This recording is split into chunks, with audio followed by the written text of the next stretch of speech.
Neat ఫిజిక్స్లో మనము గ్రావిటేషన్లో మనం ఒక శాటిలైట్ దగ్గర ఉన్నామండి. ఇప్పుడు శాటిలైట్లో ఒక న్యూమరికల్ అబ్జర్వ్ ఇద్దామండి. ఏం చెప్తున్నాడు అనేది, a planet of mass M moves around the sun M and elliptical orbit అంటున్నాడు. ఈ ఒక ప్లానెట్ ఎం అంటున్నాడు, ఇది ఒక ఎం తీసుకోండి, మీరు ఈ సన్ని ఎక్కడో పెట్టుకోండి. ఎలిప్టికల్ ఆర్బిట్ అంటే ఇట్లా సర్క్యులర్ కాకుండా ఎలిప్టికల్ ఆర్బిట్ అని ఇచ్చాడు మనకి. ఎలిప్టికల్ ఆర్బిట్ అనగా ఇది మేజర్ యాక్సిస్, మైనర్ యాక్సిస్. ఇది ఒకటి ఏ తీసుకోండి, ఇది R1, ఇక్కడి నుంచి ఇక్కడికి R1, ఇక్కడి నుంచి ఇక్కడికి R2 అనుకోండి మనం, ఓకేనా. ఇక్కడి నుంచి ఇక్కడికి R2, మనం ఇక్కడి నుంచి ఇక్కడికి R1 అనుకోండి.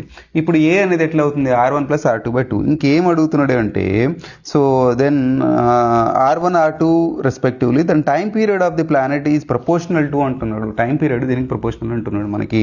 సో మనం టైం పీరియడ్ అనగానే కెప్లర్స్ లా మన థర్డ్ లా వాడుకోవాలి. T² = A³ అన్నట్టు. T² టైంకి కావాలి, స్క్వేర్ అవుద్ది కాబట్టి స్క్వేర్ని అది తీసుకెళ్దాం, A⁴/3/2. సో ఏ వాల్యూ మనం ఇక్కడి నుంచి తీసాం కాబట్టి R+1 R2/2 3/2. కానీ ఇక్కడ కూడా ఆప్షన్లో /2 లేదు, కానీ ప్రపోర్షనల్ అన్నాడు కాబట్టి మనం దీనికి R1 + R2 3/2 ఈ ఆప్షన్ మనం B అనే ఆప్షన్ టిక్ కొట్టవచ్చు మనం.